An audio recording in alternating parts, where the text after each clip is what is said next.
Good morning, everybody. I hope you ended your evening yesterday well.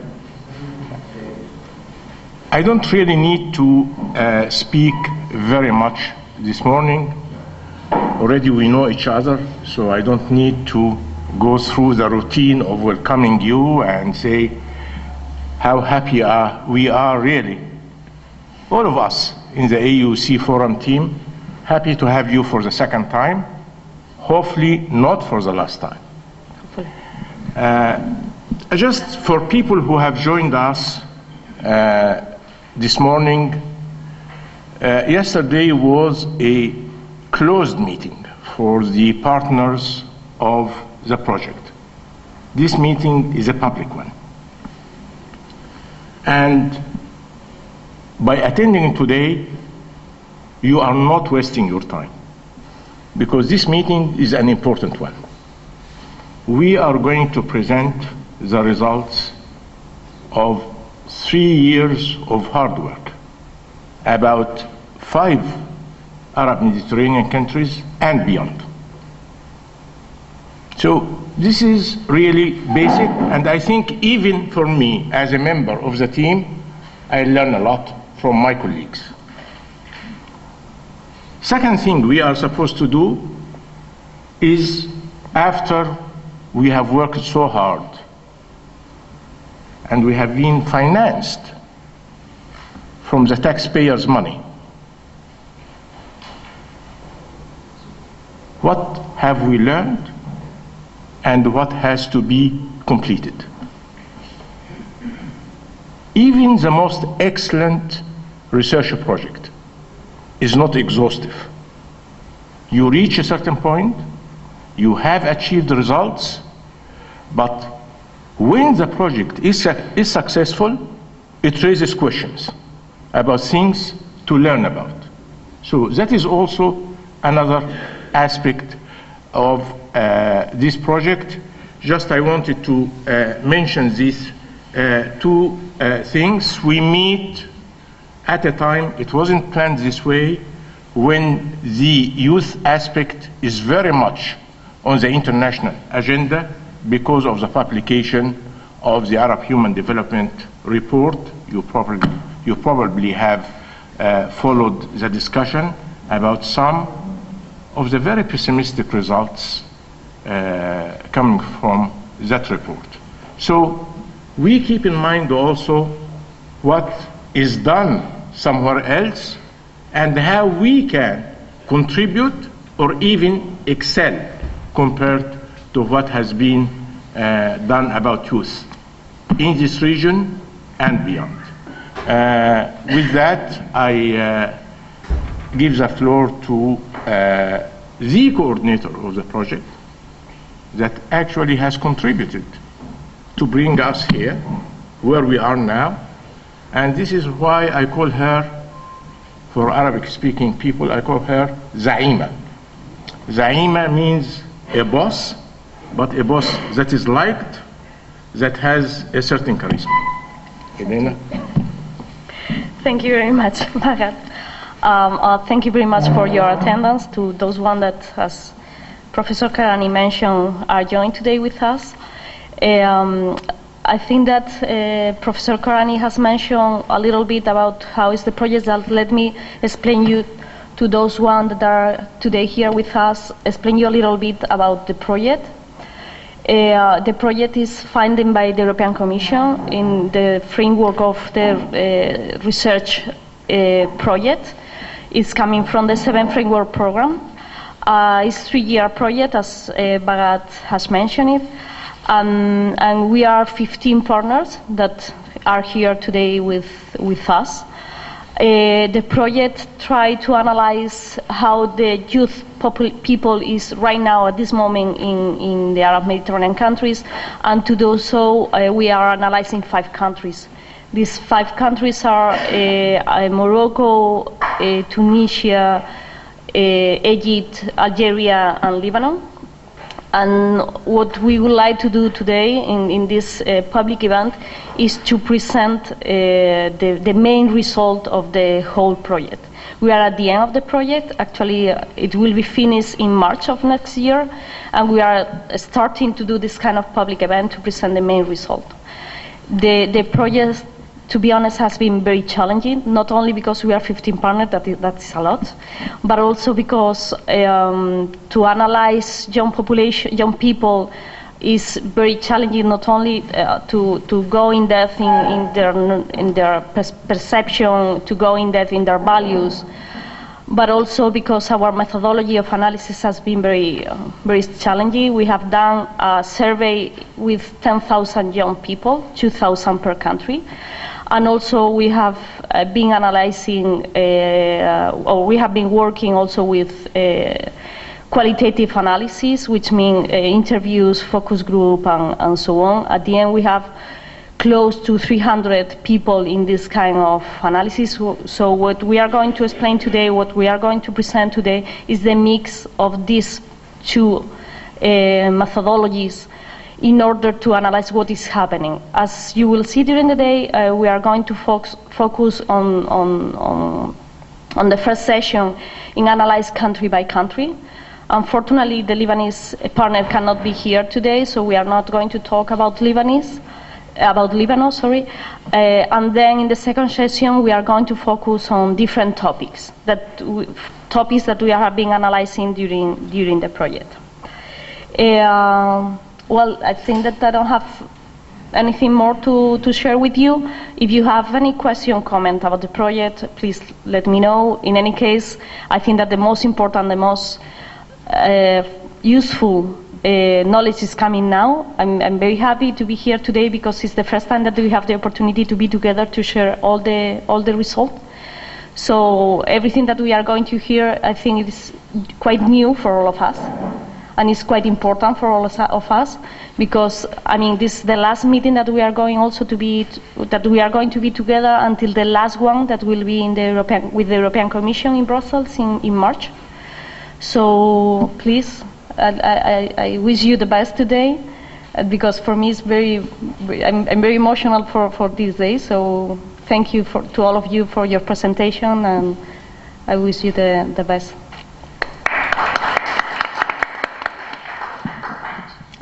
Jochen,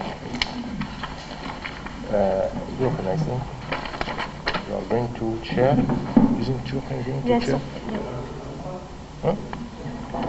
Hello, everybody. I would also like to express my gratitude to the local organizers, Professor Korani and his young team, for having us in this magnificent setting. We are coming for the second time, and I hope now we have more data, deeper analysis, and probably better understanding of the lived experiences of young people in the Arab countries.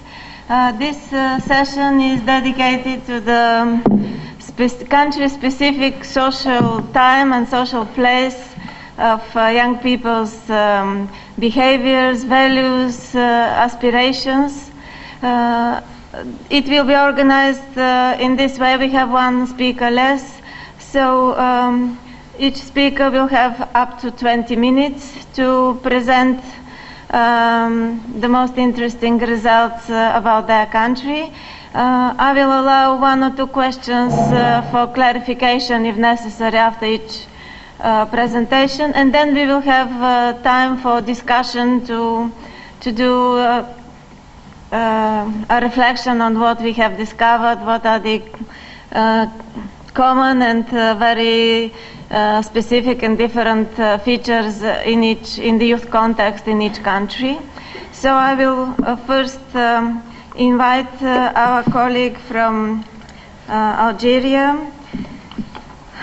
Mustafa Omrain, to present his country report. Thank you. Good morning, everybody.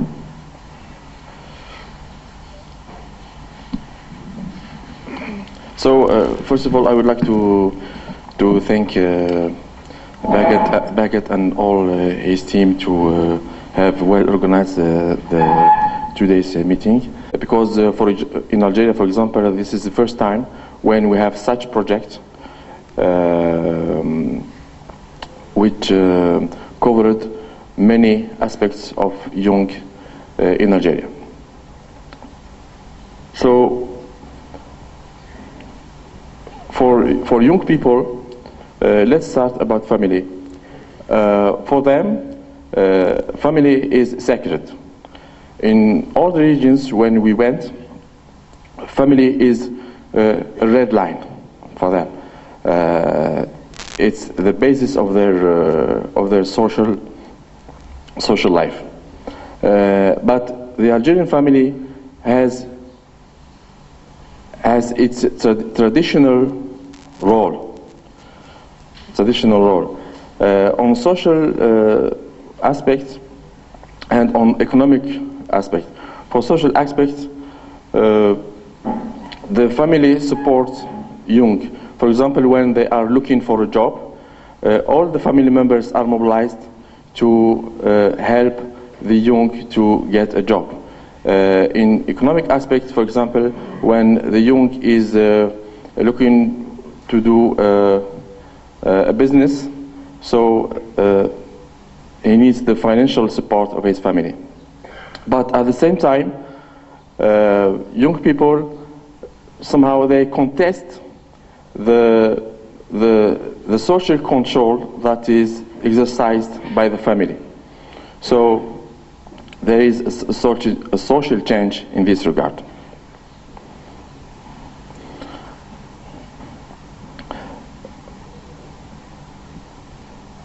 On the school issue, it's important to observe that only 2.5 of young people have never been schooled in the past. So that's very important to see the progress in the country since the independence, where the majority of people were not schooled, but now the majority of young people are schooled or have been schooled. It's interesting also to compare with other Arab countries to have a global idea on that. So 31% of young people follow or have followed particular courses, PET courses,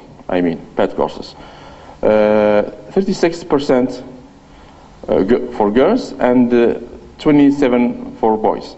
This is also an interesting result because traditionally the Algerian family supported more boys more than girls in the past.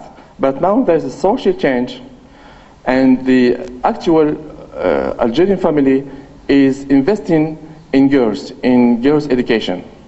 This is also important in the society at all. And 39% of young people are at the university. We have to know that in Algeria, in all the regions, there is at least one university in all departments. So there are 48 departments in Algeria, and in each department there is at least one university. Professional training is important because in our research we have found that young people would like to do business, but they are not prepared. They have not the skills and the competence to do business, to have a project and to manage it. So, but they don't want to go to do professional training because they have left school, and because the professional training system is not adapted to their needs. They need something different than it's proposed in these centers, which are provided by the state, though it's free.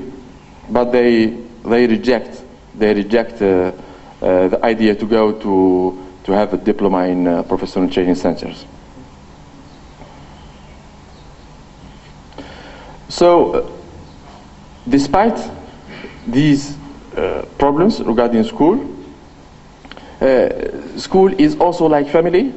There are the two institutions, sacred institutions for all people and especially for youth. School is sacred. And they criticized the fact that school don't give them the competencies they need to do business, to get an interesting job, etc. They criticize the content of curriculum, and they say that there is a shift between the schooling methods and the technology that is available in the country. School doesn't use new technology, etc. And the private lessons, the paid lessons, are now a source of social inequality between social categories, because not all families have the possibility to pay the private lessons to their children. So instead to be a factor of inclusion, social inclusion, school is perceived as a factor of social exclusion.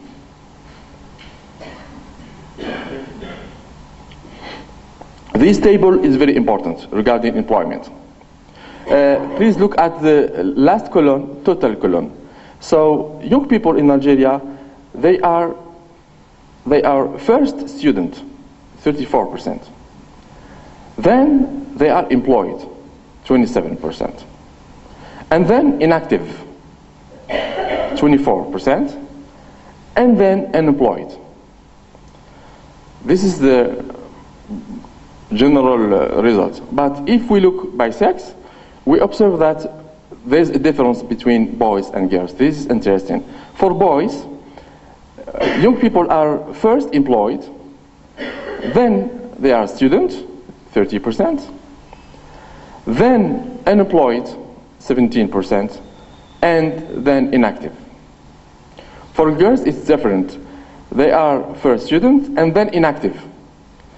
They are inactive, I mean, they don't work and they are not looking for work, and they stay at home and they are waiting for marriage. They are waiting for marriage. And we know really a little, before SAHWA Project, we knew a little about this category of girls, because they are in the house, within the family, they don't go out frequently, and they are not in school, and for science purpose we don't have before SAHWA a lot of information.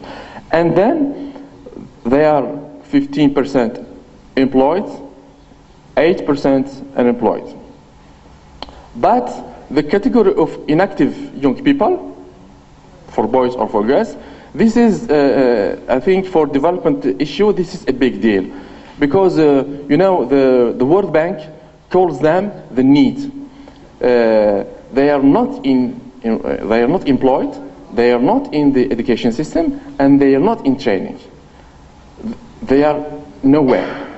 So this is a big deal for development for Algeria, at least. I think all the other Arab countries have the same situation, because we don't know what they are doing.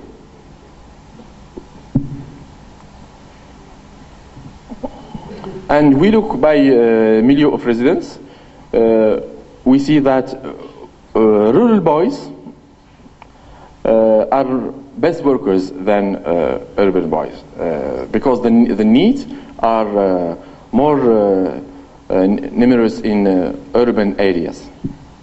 But it's the contraire for girls. Girls have more opportunities in urban areas, because also you know, the social barriers are less important in urban areas for girls, so they can get a job, etc.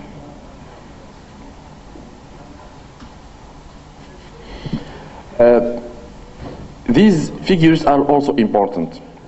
We have found that only 18% of young people have a permanent contract. This is very important, development deal. 53% do not have contract. And this shows the precariousness of employment in Algeria. This means that Algeria cannot benefit from the demographic dividend. We have an important youth category that can have added value to the country, but the country cannot benefit from, for example, from taxes that could pay these young when they are getting job, and they don't have 59% don't have social security, so they can't benefit from the health services, etc.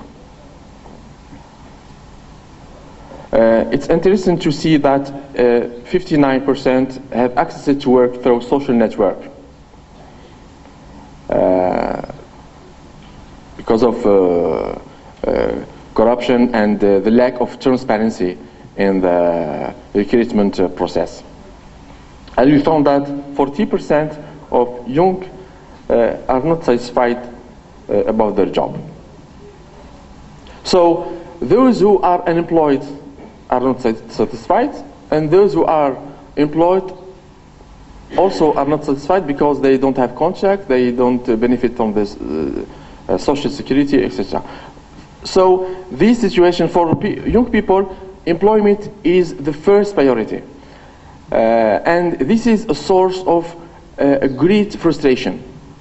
So this is a frustration for young people, and frustration for their families, and frustration for the whole society. So young perceive recruitment as a process where corruption is very present. So they feel themselves excluded from the labor market because they need to have a strong social network to get a job. But since at least 10 years, we know that the Algerian government has a big financial resources, so they have put a lot of money in several mechanisms to support employment, but these mechanisms have failed because they do not respond to the real needs of young people.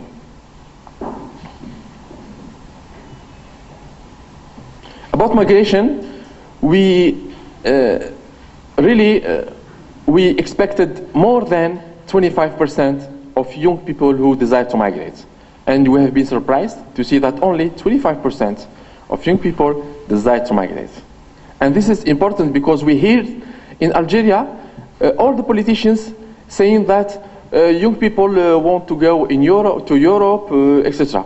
But in fact, they prefer to get opportunities locally in Algeria than to migrate to Europe.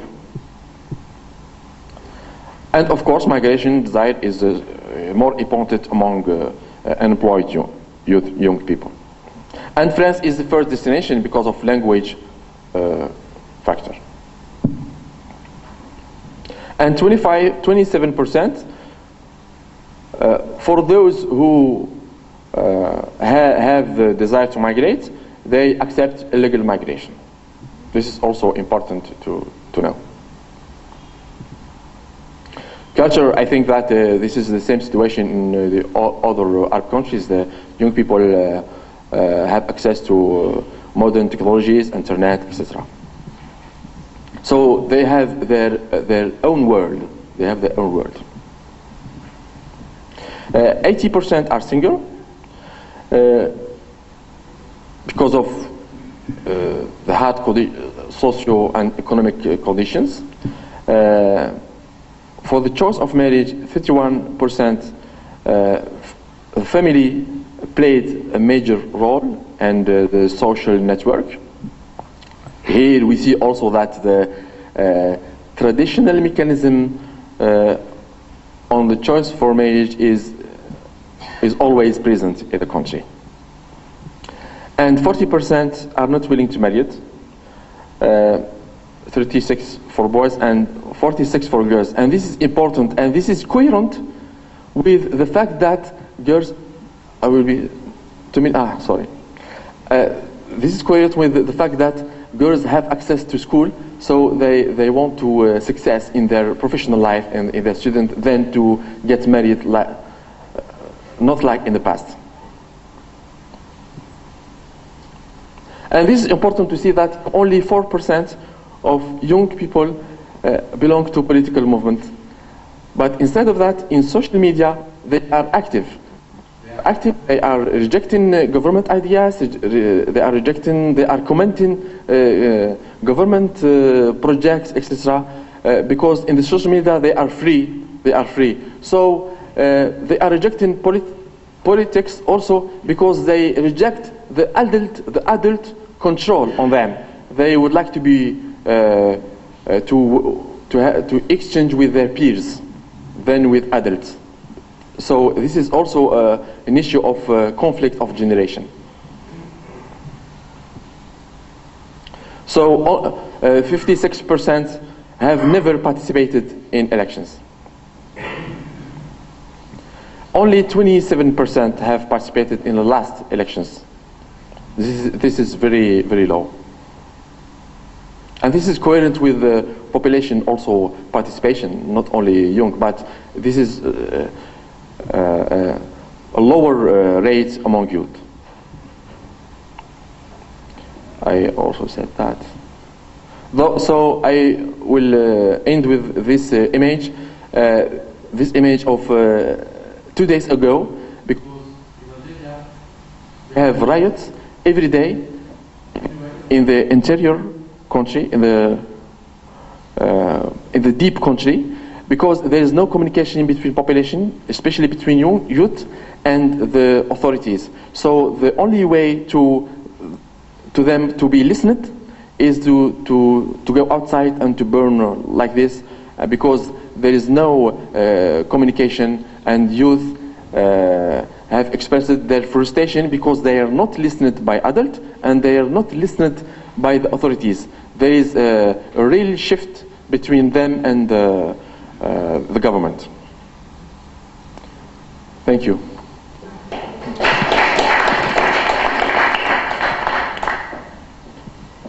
you have any clarification questions? We will have the discussion after that.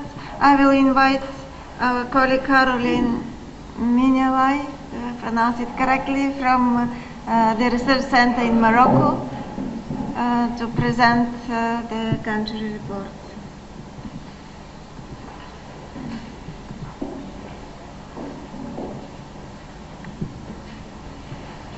The project team, because for me and for us in our research center in Morocco, it was really a great experience, and it was also something we hadn't done before, so it was a great opportunity to work differently. So I'm going to present the results of our national case study. I have to say I didn't take part in all the chapters and all the issues, so I may be unable to answer some questions, but I'll do my best to get back to you at a later stage. So a few preliminary issues here, just to set up the picture in Morocco. The official discourse since the beginning of the 2000s basically is that youth is an agent of change. It's very present in public discourse, and it should be create a value for the country. That's the official, that's what we hear at extensive discourses. Even though a few ideas to start with. informal activities, I mean economic informal activities, are still rising in the country. So between 2000 and 2007, which were the last figures we could get, it went from 69 to 70, almost 75%. So that's, I mean, that's compelling. Political participation in the country is very low, and as we will show as a result of our study, young people basically are not confident and do not believe in any kind of political institutions in the country. And another interesting finding, despite public discourses, is that the women's economic integration is actually dropping. It was something around 30% at the end of the 90s, 25%, and it's now only 25%. And Morocco's ranking has gone down as well, quite a lot. So these are preliminary issues we've been working on to set up our work plan on within the SAHWA project. So what we've decided to do there is to work on the first years of work. So basically on the transition between childhood and adulthood, and how those young people were actually moving into the working life. And that's especially for the qualitative work. So we've worked on urban, semi-urban and rural fieldworks all over the country. And we focused on, for qualitative work, we focused on nascent entrepreneurs, informal workers, and rural, I mean agricultural workers. The main idea, and that will go through this and then that will be the line for this presentation, is that the Moroccan youth is more and more, I mean, is trying more and more to emancipate itself from society and capital, and is basically trying to find different ways of coping with any kind of difficulties it might encounter. So we first look at the knowledge gap or knowledge failure, as the people we interviewed explained. So basically they all emphasize a general failure of the Moroccan public school systems, both in terms of numbers and in terms of quality of the school system. So in terms of numbers, we only have 22% of the class age who is going to reach a higher education program. School dropout is still very concerning, and there is, as we pointed out in the national case study, there is a language issue in a multilingual country where 93% of the students only study in Arabic and have a problem then continuing their education because of the programs offered sometimes only in French. So that's a strong issue. In the qualitative study and in the life stories interviews, the students we've been discussing with were really extremely critical about the university programs they were actually attending, saying that teachers, professors, and students couldn't speak properly any of the languages, basically. They also, what's also to be pointed out is that they consider that the school structures are extremely rigid, and so they basically criticize the system by saying it's a system from a different age, and it doesn't offer what we actually need today, and it doesn't empower us, and it doesn't give us any kind of self-confidence. So basically they're saying this system, which is based on learning by heart and, well, a very classical, some kind of old-fashioned school system, I mean teaching methods, sorry for saying that, they are actually, the young people are actually very conscious that this doesn't work for them and doesn't prepare them for their future life. What is interesting is when they ask the question on whether they consider that school prepares them for work, about 1/3 says roughly like yes, and another third say no. So they really don't really know about that.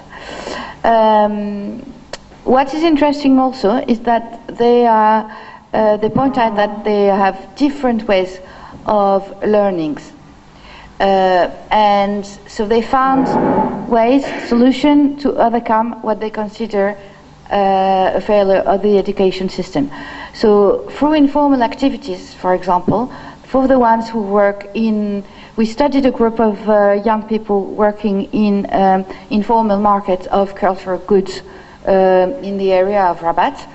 And these young people consider that they're actually most of them dropped out school at the end of primary school. And they consider that they're pursuing their education through what they learn on the field, working through these activities. The only thing is that we can highlight here is that that's a practical learning, that's practical knowledge, and it's quite often said that this cannot create enough innovation for the country. So it's not a proper, it's not fully an education, but that's the way they cope with that. When we looked at practices, and what they were doing actually, they had this very ambivalent attitude towards political participation and voting. So whether through the survey or through the qualitative focus groups and life stories, the same ideas appear, is they have no trust at all in the system. They consider that the institution cannot do anything because at the end of the day, the king will decide. That's what they're saying. But at the same time, they think it's very important and they need it to put the country back together. So that would need to be worked more. They also found, like what you were saying for Algeria, none of them was a member of a political party. Some of them vote in the last elections, but not many of them. But they have different ways of public and political or civic action, and very extremely active on the social network and on social issues. Still, I want to put out here that 40% of the young people in Morocco, from our survey, were not internet users. So there is still a technological gap here, an internet gap. Looking at rural areas, I think the political system is even more criticized, but those young people actually, and that's really interesting, were very involved into entrepreneurial and collective actions in the country, in the area. So there was a lot of local work to make life different or to make their way out of it, but not through classic political parties.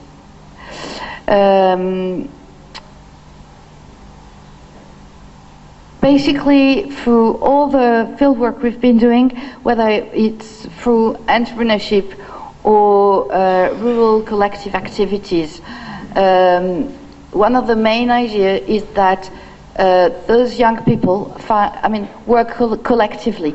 When new ventures are created, they're seldom created by one individual alone. They work 2 or 3 people. So, and that's very different from what used to be before. They still get support from their family, but they work in groups. And that's the way to cope with the difficulties they found. In terms of opportunities, they consider that the institutional context is very favorable, low economics, politics.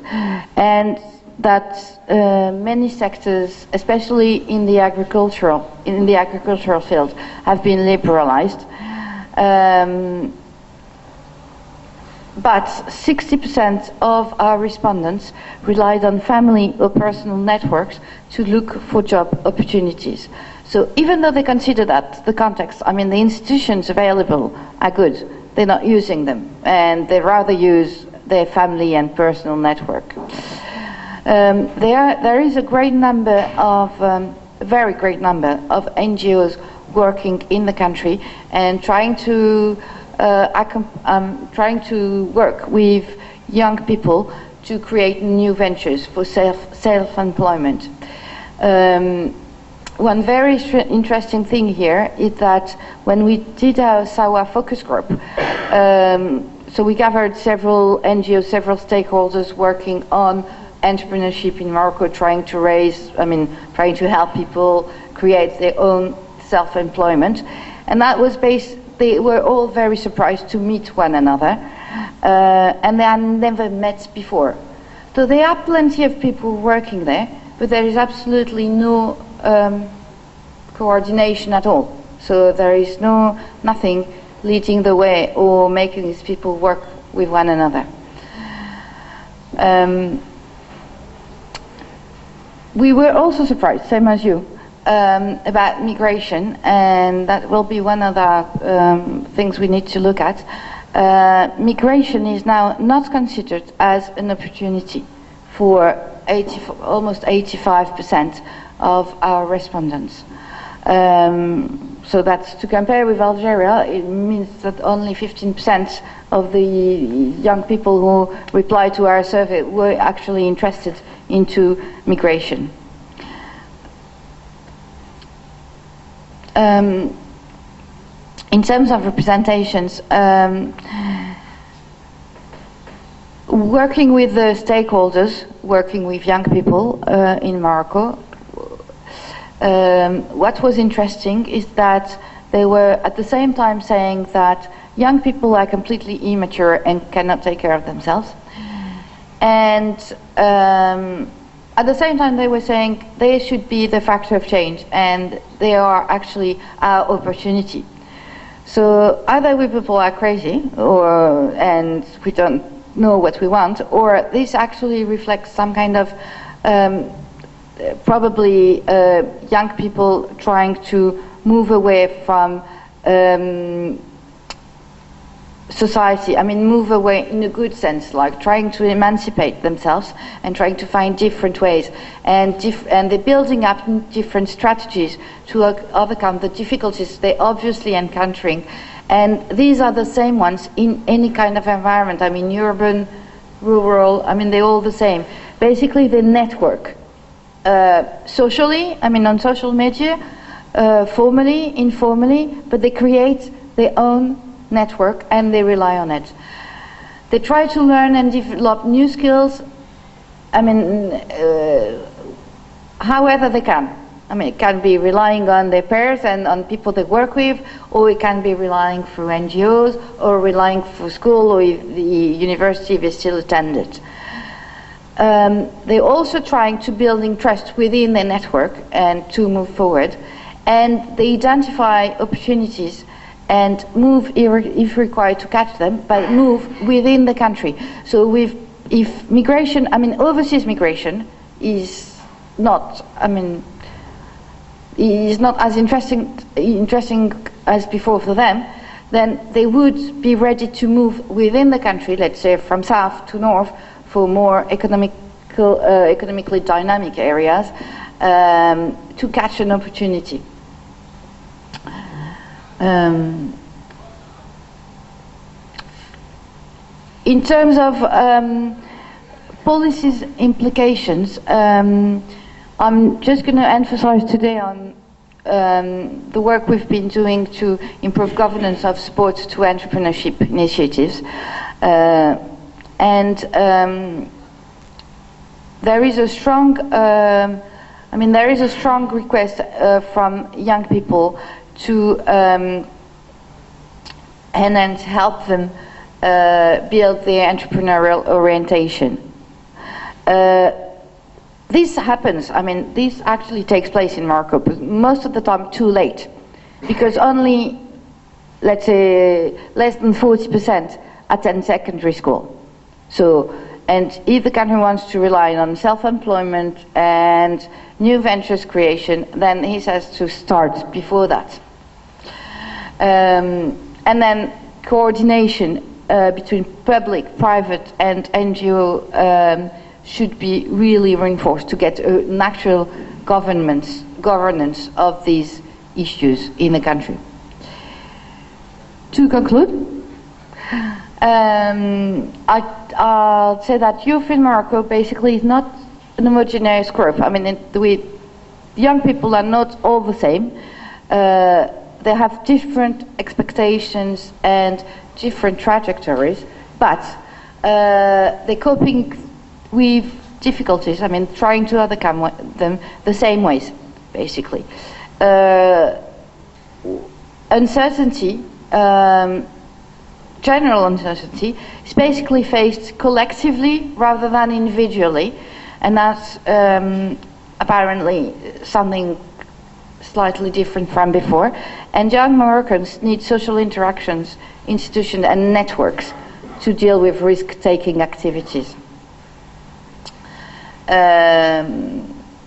Again, the public policies and personal strategies tend to push the Moroccan youth towards self-employment and entrepreneurship, hence our focus today. And in regarding migration, then we still have quite some work to do to try to understand the results of our survey. Thank you.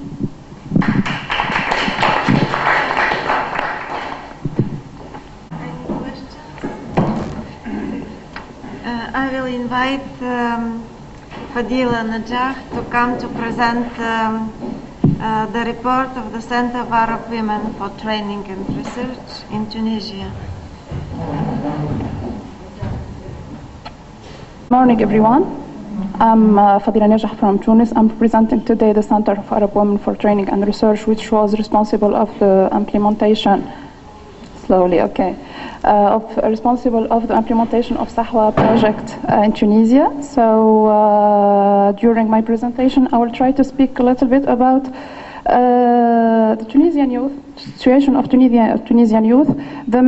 I just have to specify that this presentation will just represent some lines or the most important lines that have produced during this research. So when speaking about youth in Tunisia, we are speaking about a category that represents 1/3 from the Tunisian population. So this population was really a main actor from in the event of 2010 and 2011 that led the country to unprecedented change. Their expectation or their claim during these events were mainly job, freedom and dignity. It's important now to see after 6 years what is the situation of these youth, what are their aspirations and the main challenges they still faces. When starting, let's start by the educational level, educational indicator which testify a significant increase, where we find that 98% of young girls and 99% of young boys have already attended private or public school in Tunisia. When speaking about educational level, we find that 10% of Tunisian youth have achieved with success the primary cycle, where 49% of them are young women. Around 26% of them have achieved the middle cycle, where 40% of them are girls, and the big majority have succeeded to achieve the secondary cycle, where 51% of them are girls, and around 24% have been graduated from university, where more than half of them are young women. So when speaking about trend of specialties among young youth, we find that youth in Tunisia tend to be more specialized in scientific fields or technical studies, where we find that almost 34% of Tunisian youth tend to specialize in natural sciences or technological studies. especially among people who attend the higher score, and this for a reason to just increase their chances later on the labor market. Or we find that 90% of them specialize in business administration and law, 18 in humanity and arts, and all the others tend to specialize in social sciences, journalism, and other. We have already noticed it in the first slide that there is a reversal in the rate of level of education between boys and girls in the advanced cycle in education, where we find that girls seem likely more to continue education in the secondary and the high level education cycle, because in Tunisia and in opposite with the country of the other country of the region, we find that boys are more likely to leave school earlier for a main reason, who is studies complexity. So the problem of school dropout is more encountered by boys than girls in Tunisia. So this can, in a way or another, explain the highest rate of university graduating among girls in Tunisia. Unfortunately, for girls and for youth in general, this enhancement in educational level hasn't been translated in a real job opportunity on the job market, where we find that 32% of the Tunisian population in age of activity are youth. But unfortunately, 33% of them are in school, and only 26% of them are already occupied, and 41% of them are moving between the category of unemployed and NEET, where 60% of them are young women. When focusing or when making a zoom on this category of occupied people, we find that this category is already more engaged in the informal sector, which really show us that the informal sector is devouring the energy of the Tunisian youth without creating a real added value to the Tunisian economy, which more and more participate in the slowing down of economic development. This can be shown through more rate, where we find that 70% of youth occupied do not contribute to the social security, more than 60% are working with formal contract, 75% do not benefit from health insurance, and 90% of them are not entitled in this dismissal indemnity. Unfortunately, non-graduated people are more likely to be touched by this phenomenon, but also graduated people are not far from this, because they find themselves obliged to be engaged in the informal sector after at least 2 years of waiting in unemployment. So the final rate, we find that 77% of young people in Tunisia are affected by informal employment, and this do not in any case give any solution about employment, because we find that poor wage and temporary tasks already offered in the informal tasks imply a quick return to employment, especially among the class of graduated people. So, knowing that non-graduated people are twice more non-graduated unemployed are twice than graduated employed, it's these two categories are sharing a very common kind of obstacle.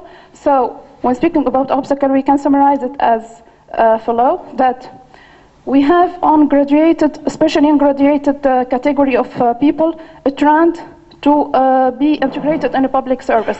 And this is under the tough that the public sector is already offering a kind of social stability and social security, etc. But unfortunately, the law of economic development in the country do not allow the government or the state to create more jobs in the public sector. Indeed, the last two governments have already forbidden all kind of recruitment in the public sector. In this way, we find that the only solution is the private sector, but unfortunately the private sector is already perceived as precarious and unsatisfactory and already unusually unstable. In the other way, we find that the businesses working on or established in the private sector do not hire a lot of young new graduated young people, because they perceive them as unqualified to be integrated in their businesses because they think that there is a big mismatch between the skills of this new graduated and the labor market requirement. This can lead us to the other obstacle, who is the educational system, who is largely based on theoretical model and do not offering training skills which will allow young people to buy themselves on the job market later. And we find that also the low affiliation to professional training is one of the main factors that make a big obstacle from attending the job market, and also for young people who already choose to make, for example, a professional training, they find ourselves after that less qualified on the job market because we find that kind of training offered in this field are usually not updated to track the kind of change already done on the labor market. We find also the phenomenon of nepotism, where 90% of young people attest that the phenomenon of nepotism is already more disparate in Tunisia, and it's not really sufficient to be highly qualified to really benefit from the same opportunity with others in the private sector, in the job market in general. So we find that state make a lot of effort to professionally integrate young people in job market, but showing the limit of budget, etc. This effort are really touching a very limited region and affecting already a very limited category of young people. On the other side, we find that some young people choose to take in hand their professional career by creating their own businesses. But also, unfortunately, the financial institution responsible of promotion of investment in Tunisia are already led by the banking sector. This banking sector in the old regime of Ben Ali are perceived as too corrupt. And now they are perceived as too bureaucratic, really to allow a new opportunity for the new graduated people to have an easy access to entrepreneurship. So this obstacle are already affecting more people than in internal area than in urban or coastal area, which make the rate of unemployment among people in rural and internal area more higher than other area. So, by being in distressed economic situation, young people are looking for a solution just to end this suffer. So, in Tunisia, one of the most famous solutions that young people tend to achieve to just and their transition process, etc., is migration. For us in Tunisia, we have been also surprised by the rate obtained on migration, but in a positive way, because we find that more than the half of people in Tunisia are likely to migrate, and mainly for two reasons: is to reach a new job opportunity outside of Tunisia, and to really achieve more affordable life condition. So, by being in this deteriorated economic situation, young people accuse mainly the successive governments that to be responsible of their economic situation by not being able to keep the promises already declared in the multiple electoral campaign, etc. So, especially in terms of job creation. So this already led people to be a lot disappointed about the situation, about the behavior of politics men, which make us in a frustration situation, and which led people to lose all kind of confidence with politics layer, where we find that youth tend really to break with all kind of politics and political system. So, with this trend to break with all kind of political activity, we find that there is, especially since 2014, there is a very decrease in the rate of interest of young people in all political activity. This rate can be shown through the rate of following the actual political actuality in the country, where you find that only 9% are daily following the actual the political actuality. 41% of them are rarely following the actual political actuality, and more than 20% of them are never following the political actuality. This lack of interest can be also shown through the turnout of young people of the last legislative and presidential election, where we find that only 32% of young people have been already directed to poll to give their votes, where 43% of them have been abstained to vote for two main reasons, which are: the first one, they think that no candidate present their aspiration or convince them to vote, and the second one is they think that their participation will in any case change the expected results. So this break up with political life can be also shown on the confidence scale, where we see that young people allow the last position to politician and political party, where we find that civil society and medias are in a very advanced position compared for them. So here, even that the political party have already invested a lot of effort in the last electoral campaign to gain young people as allies. We find that only 14% of young people feeling closer to one of national political party, and only 9.4% are politically active, not formally engaged with political party, but as sympathizer or volunteer in some kind of activity. So this can be in some way explained by the traditional form of activity, which do not attract young people. There is also a big communication problem when we find that in Tunisia, very few number of politicians have already worked on their communication skills to address maybe different kind of speech to each category, and especially for the youth category. So also young people after 2014 election have been a lot disappointed by the rate of presentation, where we find that only 7 deputies from 218 deputies which been elected for the National Assembly are young. And I have just to notice here that these 7 deputies have not been elected for their competence, because they were not in the head of the lists, but they have been joined the troop of deputies because of the massive vote that have been gained the big parties, a political party in Tunisia.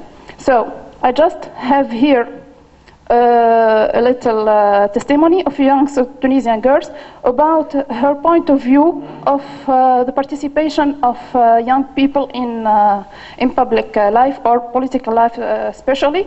So, however, these young people, I do not see them.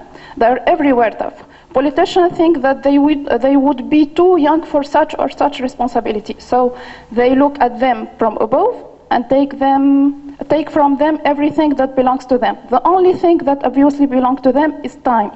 And likely very respectable leaders, and even the least respectable of them, think that youth has time in front of her, but she does not have time to take her time. To take the time. In other words, they no longer have time to consider, perhaps, if possible, to yield everything to youth. According to this testimony, we find, or we can just conclude, that young people believe that politicians perceive them as a subject to treat, or maybe something so valuable to be used in their slogan. In the same way, we find that the trust problem is something mutual between young people and politician people, because politicians also do not believe in youth skills. This can be in the two way due to the educational system, who do not educate. Do not get involved with people in political, do not educate people, especially the values of citizenship, and especially how to be involved in public life, etc., for politicians and for young people. And young people already accuse the old generation for their fail to monitor them to be already successfully involved in the public life, and also accuse them that they won't keep the archaic stability because it's less tiring for them unless then establishing a new establishing some kind of change in the existing decisional making system. But not a lot. Okay, but.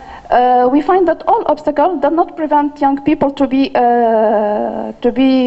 involved in the public life, where young people have already turned their energy to another field which judge more flexible and more welcoming, according to them, which is the civil society, where we find that 48% of young people are active in civil society organization, even that only 7% of them are officially engaged in this organization. So. When asking why young people are more engaged in the civil society, where they want already to be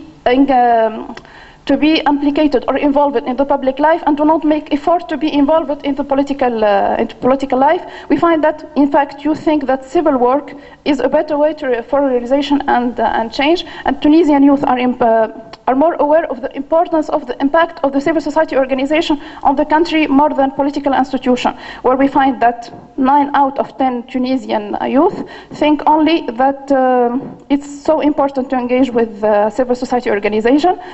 And the most common form of engagement here is the volunteer role. And we find that civil society find the right way to attract young people, because through the use of new technology, the civil society succeed to attract a big number of young people, where they lead them to express themselves without any kind of formality, without any kind of protocol, etc., through their favorite space of expression, especially the social media spaces.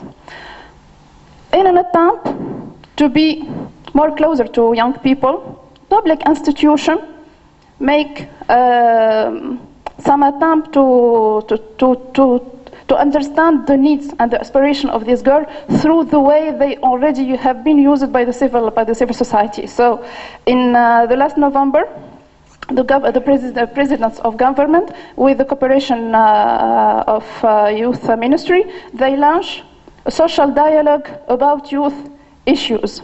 So, in aim to implement an integrated strategy, a national youth strategy by 2013, and they launched a hashtag, of course, in dialectal Tunisian language, naming "Came to Dialogue." We say it in Tunisia as "Ija lil-Hiwar."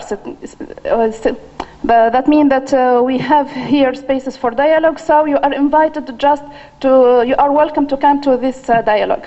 So, Youth Ministry invited young people to participate in dialogue session organized in youth clubs and other local reserved to the event in all territory.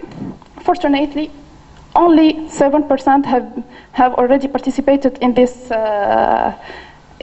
dialogue. Why? What are the main reasons?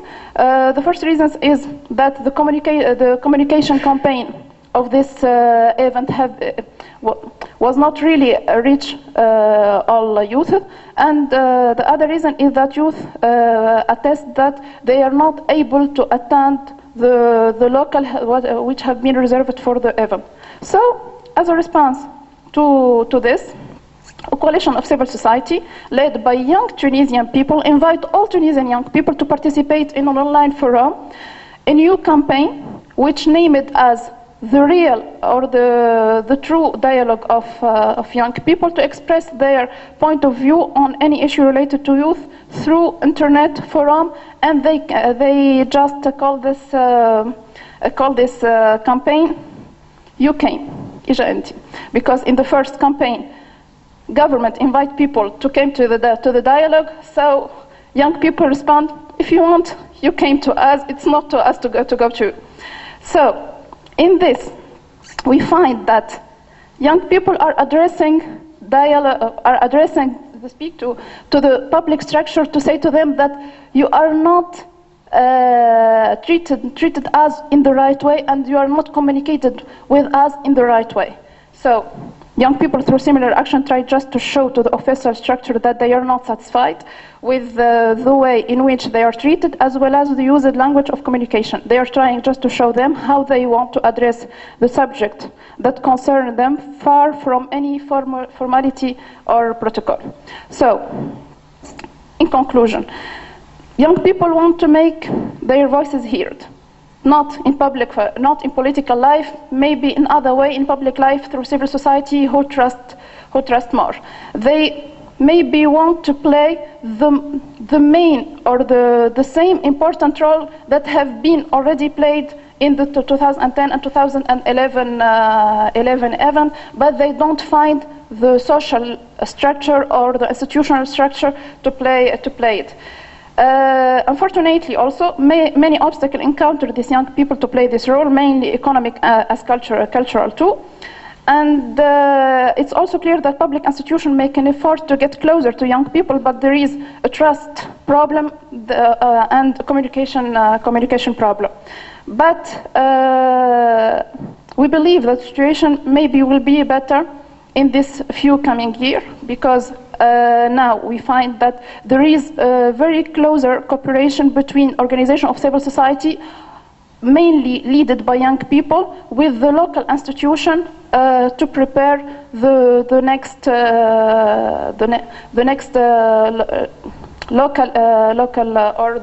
municipal election of 2007.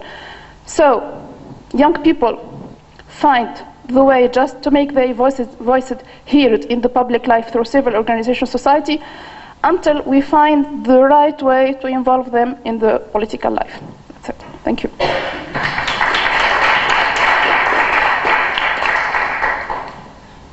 Obviously, young people have a lot to say. I want to invite Professor Kourani to present Egypt report.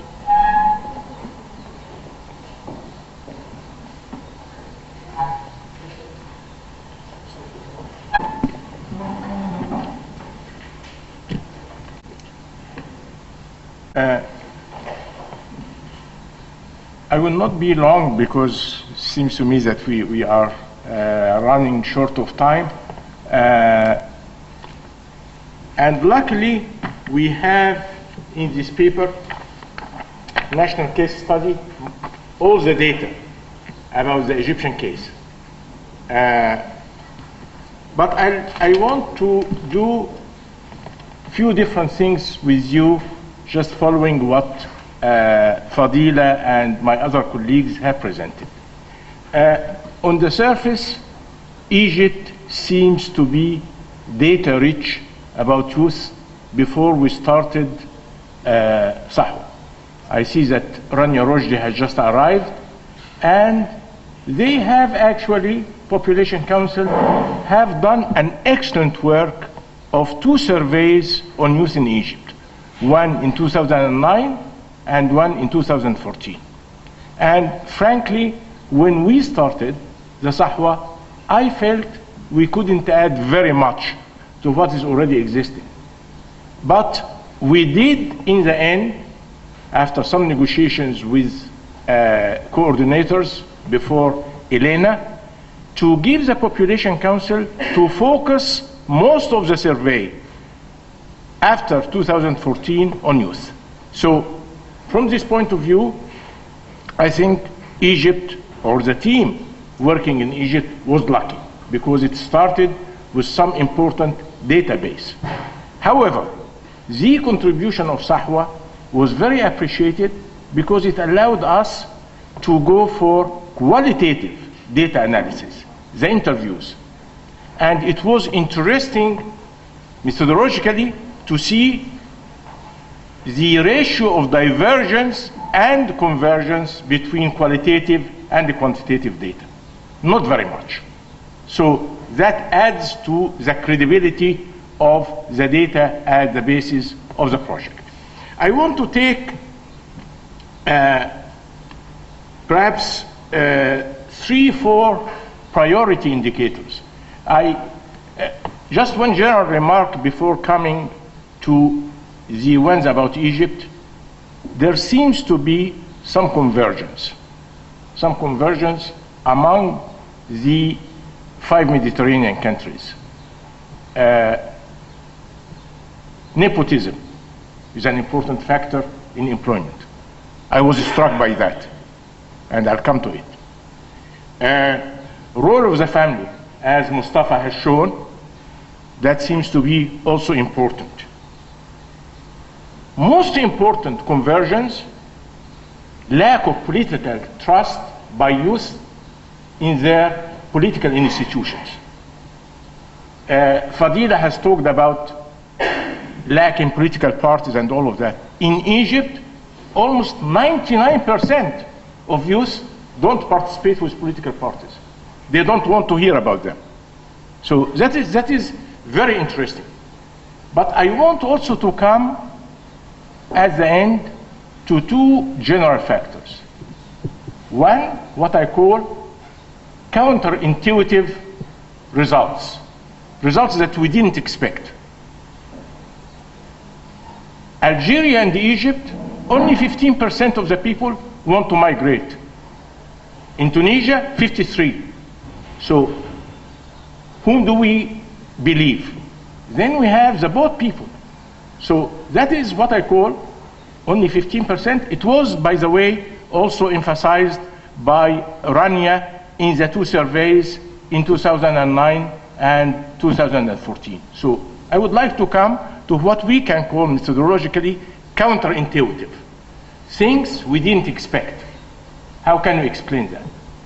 Then another aspect I would like to come to in the discussion, beyond the data, is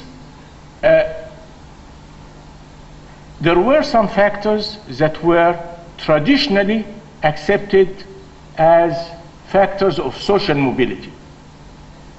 They are losing their status now. Education, for instance. What replaces them in society? So with that, let me then come to just the 3 important factors. Let me say that we start with education because I think it is the basis. However, for students, I'm still, I suppose, in my classes, I talk about students. For the people that are surveyed, the number 1 need and the priority is employment. And that, I think, is replicated in the different countries. I mean, when you ask the youth, it comes around 80 or 85%. So if we need to talk about policies, this is already an indication where we should go. But we started with education because education, in relation to employment anyhow, seems to be a misfit. Many of the youth, either in interviews or in the surveys, said that the education doesn't prepare them to get a job. And if EU wants to adopt certain policies, I think this is where they can go. Should we emphasize, for instance, technical vocations and invest in that to help people actually cope with the problems of education? So you see here the data. I can't see everything from where I'm sitting. Can you see, Mustafa? Yeah. Okay. Yeah. I think I have my notes here. Rather than just commenting, taking time to comment that, there was, I think, Mustafa or Fadila were raising the issue about the role of education and social equality. And one of the elements that came through the findings is that education is becoming an element, a reproduction of social inequalities by that division between private and public education. very few believe in public education. And families invest lots of their monies concerning the private education. But even with that aspect, education doesn't help despite all that investment to prepare for employment.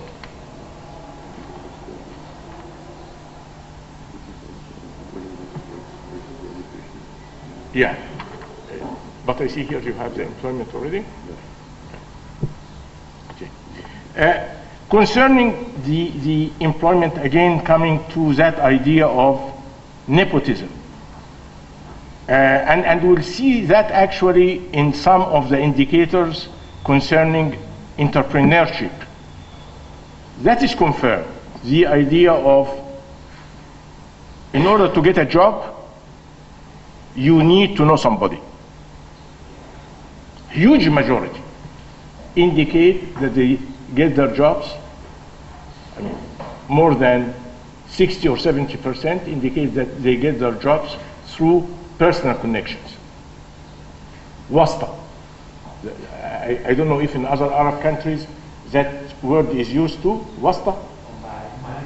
Ma'rifah. But ma'rifah, we say in Egypt knowledge. Yes, if you know somebody.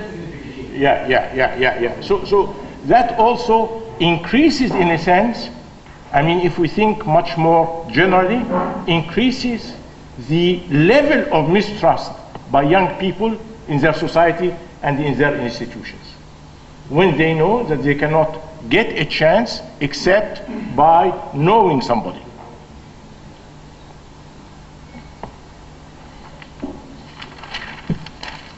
And as I said, when we come to entrepreneurship, we see actually the figures, 36% through family contact to get a job, 36% through family contact, and 48% through personal contact.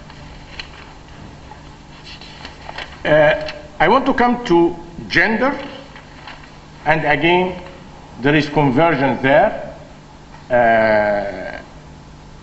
But there is an interesting element. There is certainly gender bias. I mean, more males get jobs than females. Despite sometimes more girls continue schooling than boys.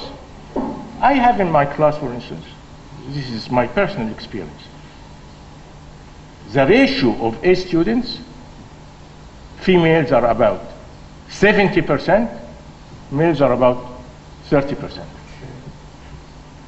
And I have checked with some colleagues, and they said to me that in big priority faculties, schools, not only in Egypt, but elsewhere too, the majority, faculty of medicine, for instance, here, political science, the majority are girls.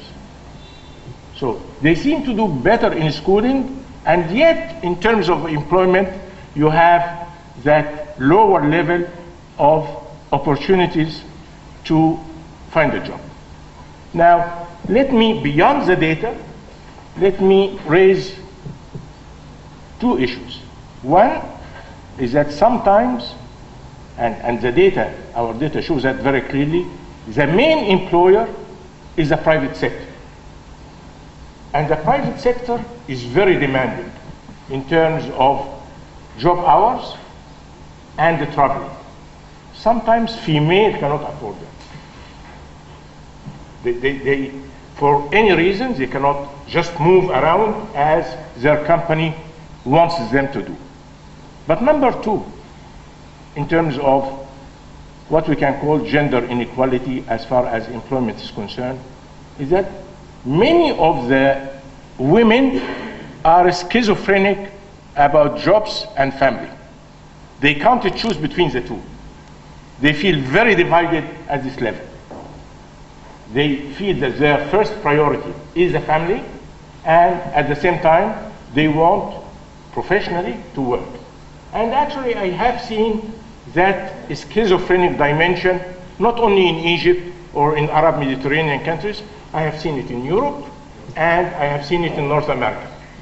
And women call it role overload, is that they end in society by having an overload outside when they work and inside the house because they are perceived to be the ones responsible for caring for the family. So that is also, I think, that is a dimension that is explains the question of, I would call it gender inequality rather than just gender bias. I want to come here and finish with, actually when I was listening to Fadila, I added that element to the presentation, which was not in the survey initially. What are government policies to deal with the issue of youth? And the role of youth as stakeholders in their concern. Fadila said that there was an attempt for a dialogue and only 7% have participated. Well, we have a different experience in Egypt. And actually, we, in the AUC Forum, we organized a panel about that. The Egyptian government announced 2016 as the year of youth. So at least formally, that is good. But they went further and organized a big conference last month, I think about 2 weeks ago, end of October, 25th to 27th of October, with the President of the Republic attending all the sessions of the youth conference. Very well covered in the media. I mean, we have Basma, who's a researcher in the SAHWA Project, and luckily she has been part of the participants in the conference and in the organization. So probably you could ask her a few questions, because she was in the panel that we have organized. We organized the panel about the impact of such action. How is the youth situation different before the conference and after the conference? And the discussion was really very, very well followed with lots of questions. So that might be a different experience from the one that Fadila has mentioned about dialogue and stakeholders. I want now to come to the two issues I just raised, and I don't want to take much time. What I call the counterintuitive findings. The fact that the Egyptians and the Algerians, only 15%, less than 15% of young people want to migrate. I personally didn't expect that. And I know when I talk with lots of young people, they give me the impression that they want to leave. They think there are better opportunities somewhere else. So how can we, at least two countries, I don't know about Morocco, Caroline, if that issue has been raised in the survey and what were the results. But Algeria and Egypt seem to converge that they are very little, less than 15%. Morocco, the same, less than 15%. So Tunisia is the exception. I know that in Lebanon, there is a drive for migration, but that is historically conditioned. The Lebanese have always been going abroad. So perhaps we put Lebanon aside, but we need to discuss that big difference between the Tunisian case and the Egyptian, Moroccan, and Algerian case. The second element I want to raise, and I conclude with that, is beyond the data, general conceptual issues that are related to youth and society in large. In Egypt, like in many other countries, education was perceived as a basic element of social status and social mobility. And I don't know about Europe, but I know that in North America, this is not the case. I know definitely that people even don't invest. The number of people that go to university in the US is a small minority. Not everybody go to the university. And there is a big debate now in North America about whether going to the university is worth it in terms of financial aspects. And you have lots of data about that, right? There, people think that you can excel even outside the university. You don't need the university degree to achieve a certain status in society. Arab Mediterranean countries were different.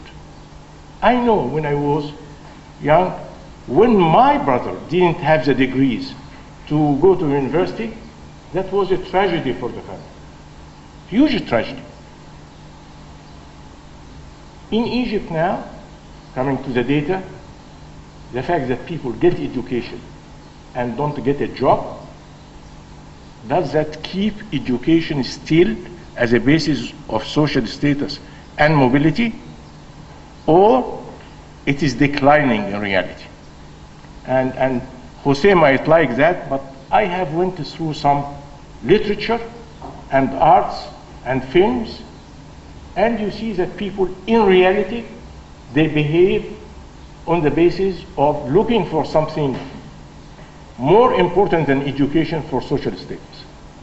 So the question then, what replaces education as a basis of social status? Is it money, like in North America? Family aspects? So these are some of the general issues, I think, looking at the data of not only of Egypt, but of the other cases, that I think we should come to in the discussion. Thank you very much.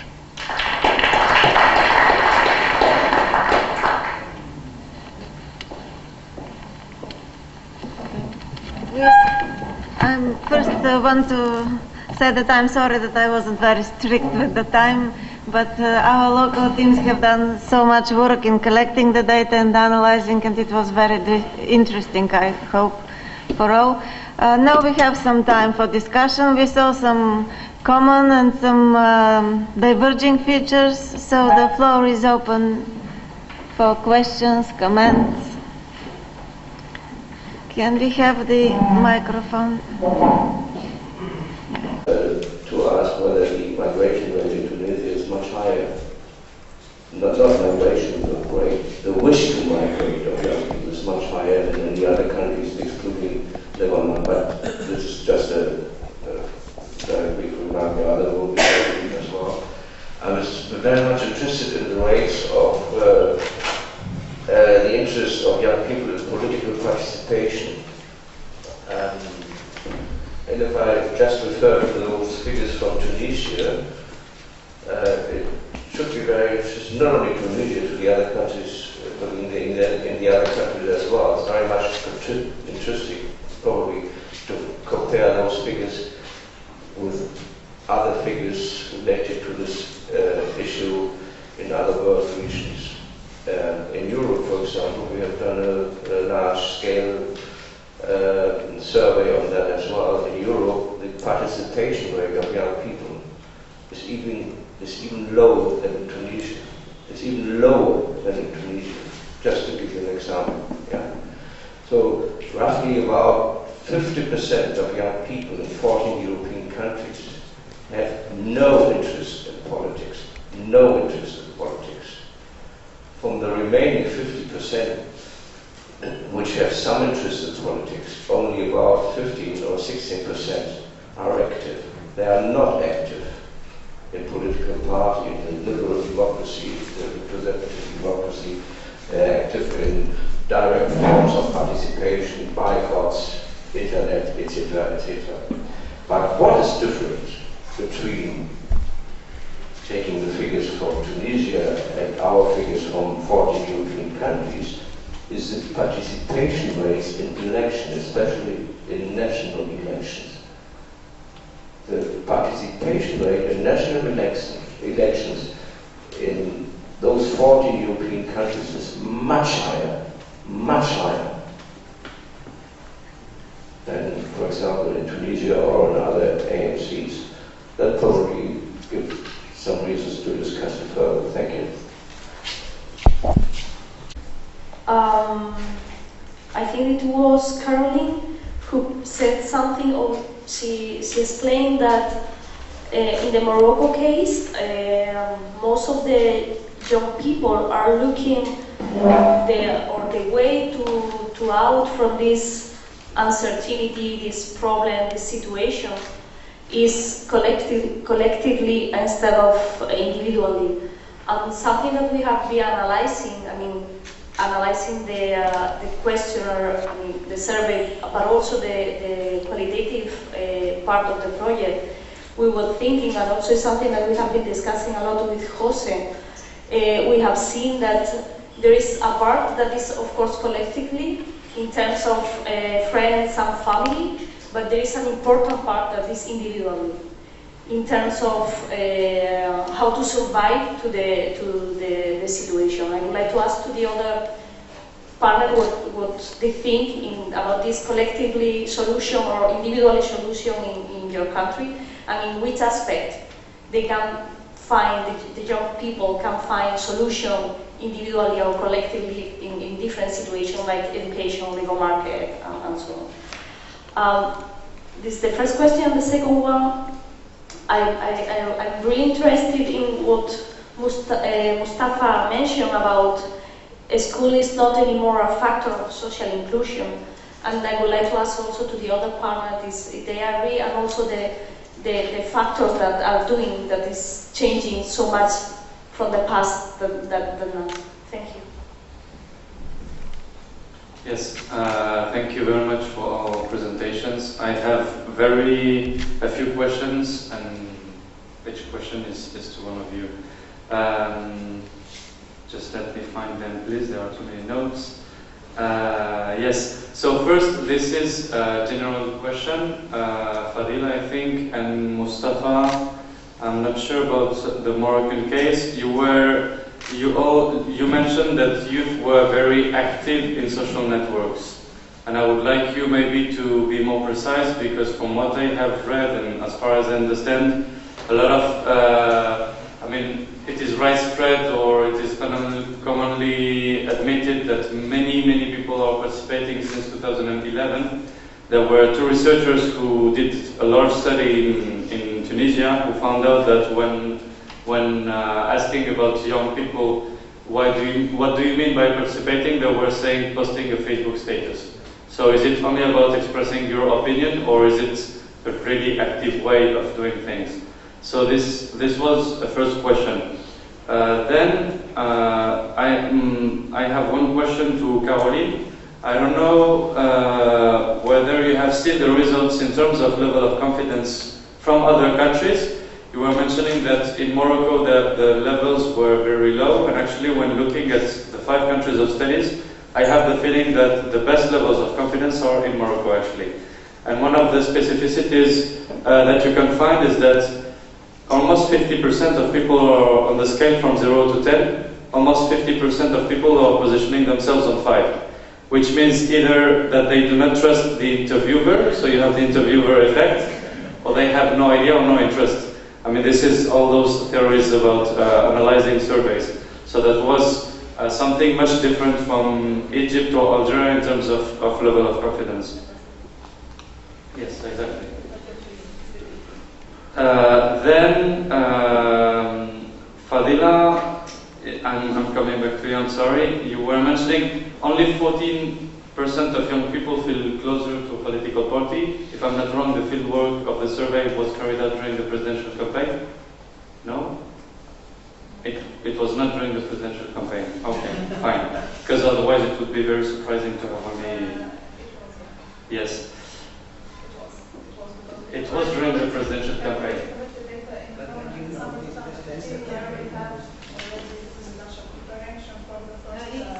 We cannot hear. So can we finish with the questions and then... Okay. So yes. This is the last question that you can ask. And then Okay, one quick comment and a question. Most of you were putting together wasta and nepotism, which gives then a huge figure, but if you look at the global average, everybody needs connections to get a job. So there is a difference between getting a connection to have the appropriate curriculum to get a job, which is 98% of all cases worldwide, and nepotism where you don't have competences, or maybe you are the son of somebody to get a job. So in that sense, if you have figures more specifically about nepotism, that would be great to hear them from you. And that's it. It's too much, sorry. Can we have some answers and then we connect the second round of questions? Is it okay? How long can we... It's true that the data collection, the fieldwork has been already realized during the preparation of presidential election in November and December 2015. So it's, and I have to notice that the youth participation during the presidential election was more or less than the participation of youth during the legislative election. That's the first. About youth engagement or youth participation through social network. This participation is one form of social participation. But in SAHWA, we have not enough question to distinguish this form of engagement, because in another survey that I have already talked about for you, we have already realized another survey with the Office of Youth in Tunisia, where we just looked about the kind of engagement of youth, different kind of engagement through internet. Are they just posting their point of view through Facebook status, or are they monitoring official pages of political parties? So in SAHWA results, I think that there is around 30% of youth in Tunisia who are informally active through participating in internet activity with civil society organization. That's it. We cannot go far in analyzing to see if this kind of engagement is already forward or informal. Mr. Pavlos.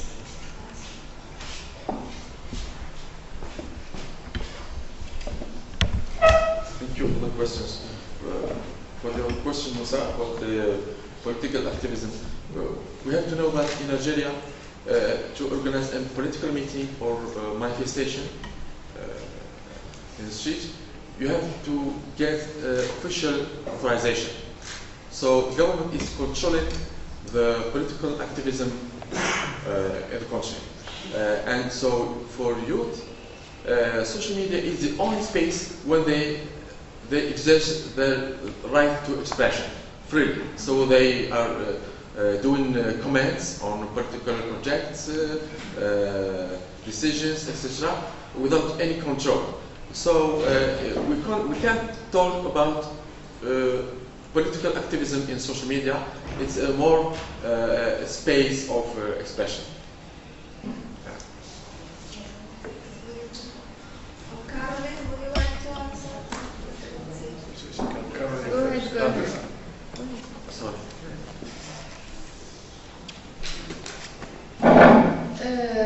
Regarding the question regarding the level of confidence, honestly I don't know, so I write it down and get back to you, because I have no idea on that. Regarding nepotism, I agree with what you said. Nepotism is definitely not getting help to get a job. Nepotism is saying, I'll put my son or this person I know instead of a more adequate candidate that I don't know.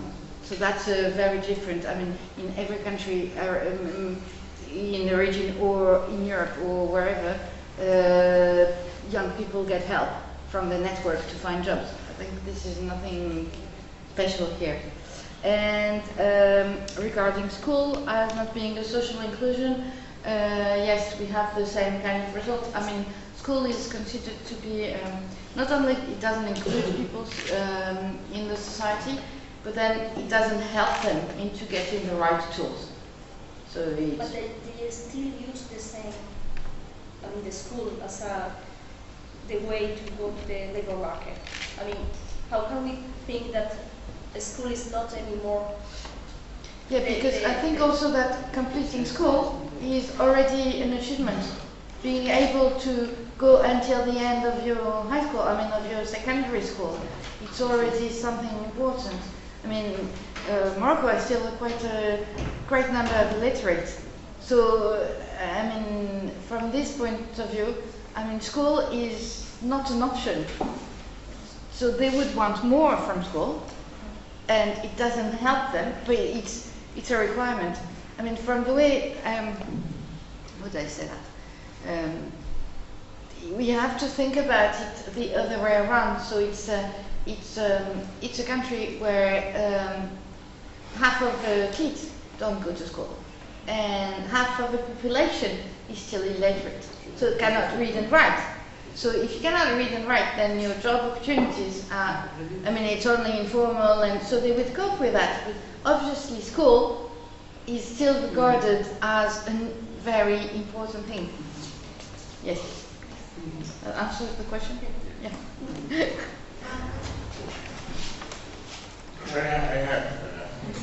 have Elena's question first, individual versus collective solutions. The short answer is individual. But we noticed some contradiction in the survey data and the interviews, both the quantitative and the qualitative data.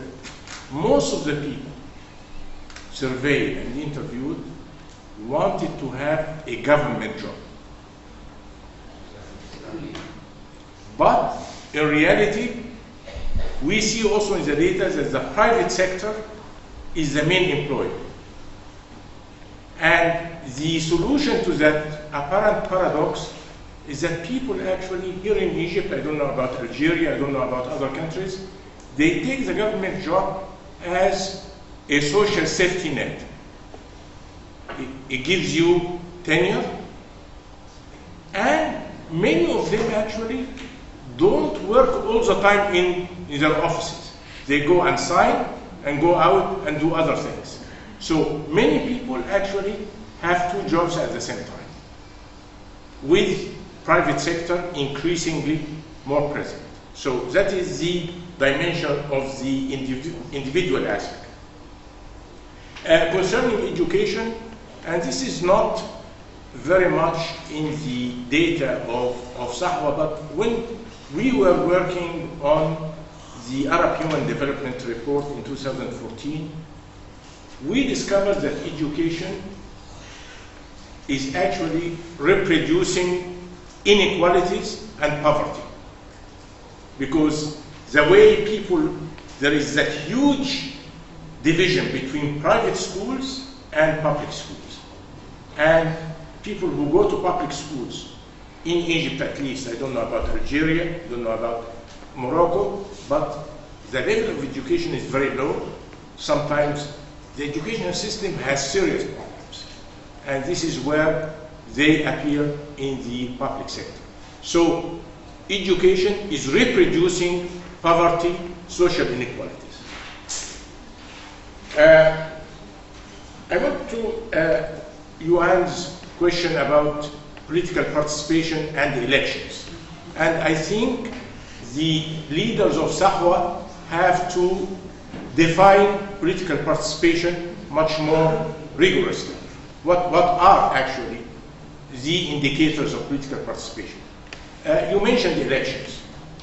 Many of the youth, before the Arab Spring, didn't participate in elections because they felt it doesn't make a difference.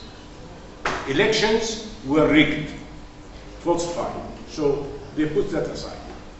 After the Arab Spring, huge influx and participation in elections. But then you had a situation, I don't know about Tunisia, but in Egypt, you had participation in elections in about 2 years, 3 times. Constitutional amendment, parliamentary elections, and the presidential elections. Not only youth, but people got fatigued of going to participate in elections.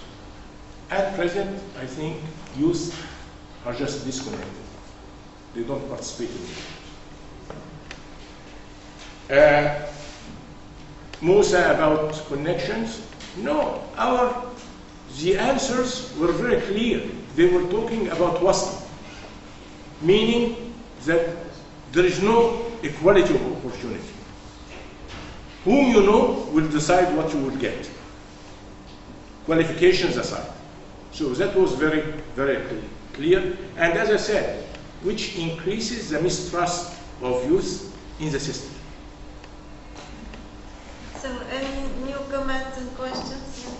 Yeah, well, very quickly, because I think... Get the microphone. Because I think some of them has been... Well, just some comments, it's not very quick. I think education has been one of the main trends that we need to take into consideration when we will analyze all these jobs together. And it came to me the idea that we need to differentiate very well with this basic education that we all of you were saying that it's a big challenge for your systems, the quality, the basic system, that surprisingly is not advancing and needs some, and what we can say, the university and qualified and whatever, that it's another question. That I will just suggest not to mix the two issues, because it seems to me that the Arab countries now are confronted to the global dilemma that we have even in Europe, no, about if it's university or qualified or work for qualifying jobs or whatever, then what is a kind of key issue, that is the education system on the basis. No? Then I want just to say that it seems to me that SAHWA Project will be interesting on these questions, to go in deep of some issues that you just pointed a little bit. For example, the relation about family and education. All of you have been referring to this, and this idea of informal education comes to my mind, in the sense that why not exploring from your data not only the quality of the formal system, but the relation, because from this system to the informal system and the society and the families that are around. Because this is something that you have now in hands, and this is a very big trend in the education programs now in the region. We are working, the institutions that we are working on education, we are putting a lot of effort to combine formal education, that the quality you cannot fight a lot, it depends on the economy, governments, but we are providing a lot of importance to the bridge, to the families, to the society, to the local, whatever. Then this has been, in somehow, the frustration of the people is the frustration of the family, the whatever. Then I will just comment that this will be a trend to also put. And another question, just to finish this question of education and the skills, is to support, if someone say that the education is not preparing for politics, whatever.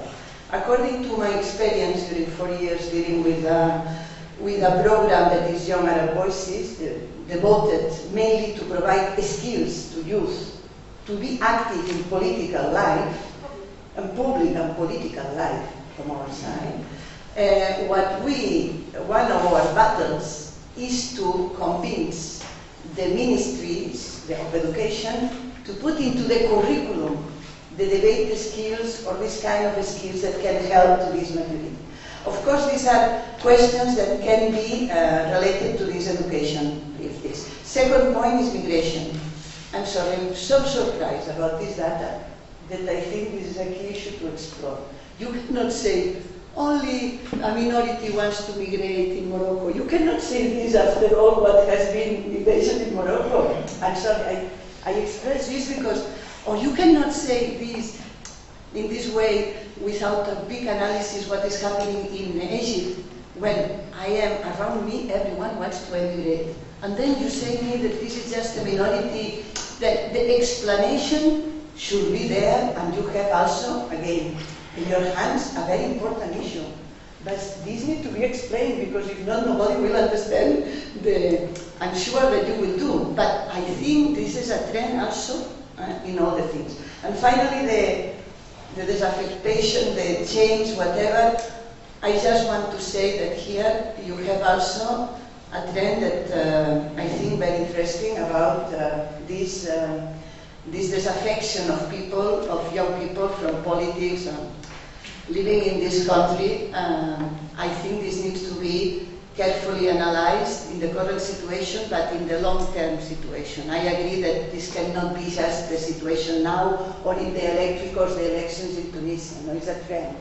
But I might say that also you need to put a lot of effort to see these commonalities in the region, because this will be one of the main inputs you will provide. And as far as I understood from now, this analysis perhaps now need to be put in together and to analyze if it can be, because it will be in 2 years this study, or in 1 year and a half edited, with a little bit of perspective and from the past. Because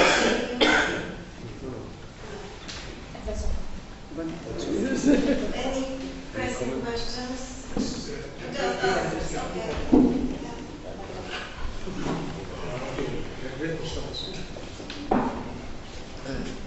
Just a comment. After having listened to the presentations, I see that there is another point, a common point between the 5 countries, which is the bad perception of the private sector. And this, as you said, reflects a problem because in Algeria also young people prefer to get a job in the public sector, because the public sector provide job security. So and they can benefit from social security, health service, etc. But it is at the same time an obstacle for development of the country, and the government should look at this and combat this problem. Just what Jema has said, and I wanted actually to attract our attention to what I call counterintuitive. That is, results of good research that you do not expect. Academically, that is very important, that when you see something that is exceptional. And the migration issue struck me, because I talk to young people. I don't live in the moon. I see young people around me everywhere. And I remember, and here I would like Rania Rojdi to intervene, before SAHWA, after listening to the survey of young people in Egypt in 2014. And I saw very low figure for the desire to migrate. And I asked Rania, I said, you know what? I don't believe that figure. But I don't have counter data to give it. And I said to her, I was very, very explicit. I said, Rania, we need a good explanation for that. Otherwise, this could affect the credibility of the whole survey. And I would like Rania, that's a discussion before SAHWA about 3 years ago. I would like Rania to answer that. I still don't have the exact answer to say this. Yeah. Actually, you were asking me and I was presenting, so the question returned back to you. Like in 2009, like those who wanted to migrate were like 17%. 17%. And in 2014, after the revolution, we thought that it will increase. And actually, it was like surprisingly, there were 2 questions. If you want to migrate right now, and it was just 9%.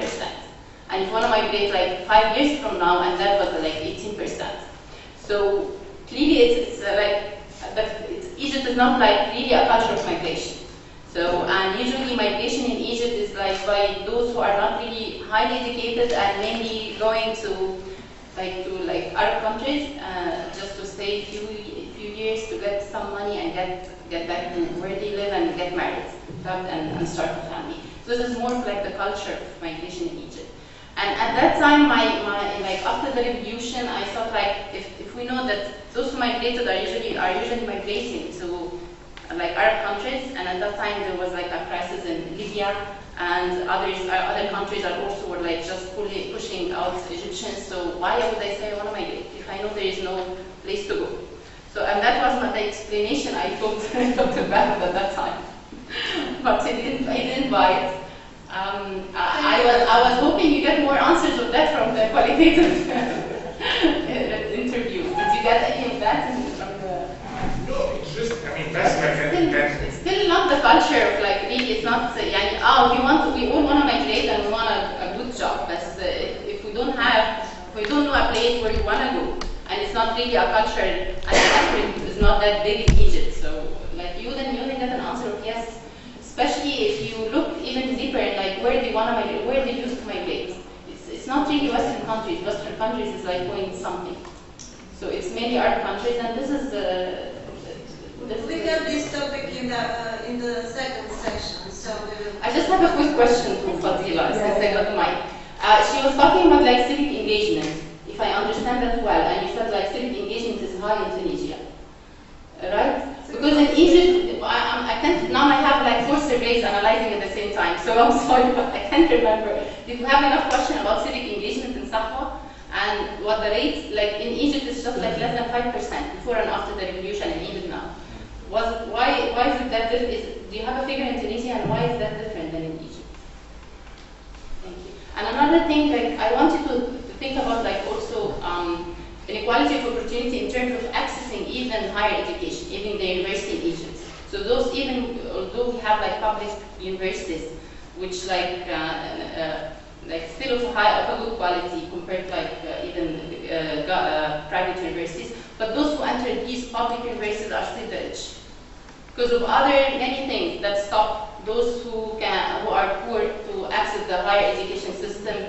Through like, because there is, for example, the secondary school, you have to have private tutoring, and this is expensive to be able to get a good grade, and so on and so forth. So we even have like a study on that, and there was even like some sort of money that you have to pay to enter the public university out of your pocket, not to the government, but just transportation, books, stuff like that. So this prevents a lot of like the poor families to send their kids to universities, even if it's public. So like, just if I remember the figures properly, like among the poor families, it's like 5% accessing public universities, compared to like I think 80%. This was like a study before, but maybe you have better results here. So this is another thing. Like, let's take it even to like the higher education and like the equality of opportunity, even in accessing public universities.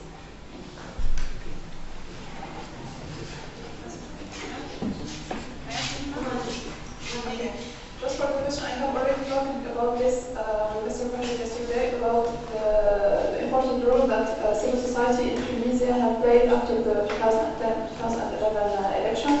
So this institution has been already gained a lot of trust neither than political institution. For that, we find that there is more participation, not engagement in civil society organization. And as I answered already, Musa, we cannot speak about engagement in civil society organization because we have no questions that make the distinction between real engagement, formal engagement, and participation in civil society organization. So it's more important, the real participation in civil society organization are more important because youth after 2010 and 2011 even find themselves already involved in public life. They have their life already the way to make their voices heard.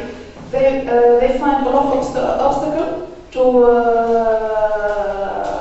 from the political life, so they find the other way through the civil society. We have some participation, 48% of civil participation, yeah. But participation, not engagement. 7% only if youth are officially, formally engaged in civil society organizations. Okay, thank you. We can continue this. Just if I can give 1 minute to Basma, because she has done the interviews about migration. We can listen to the... Yeah, and just 30 seconds perhaps, Basma.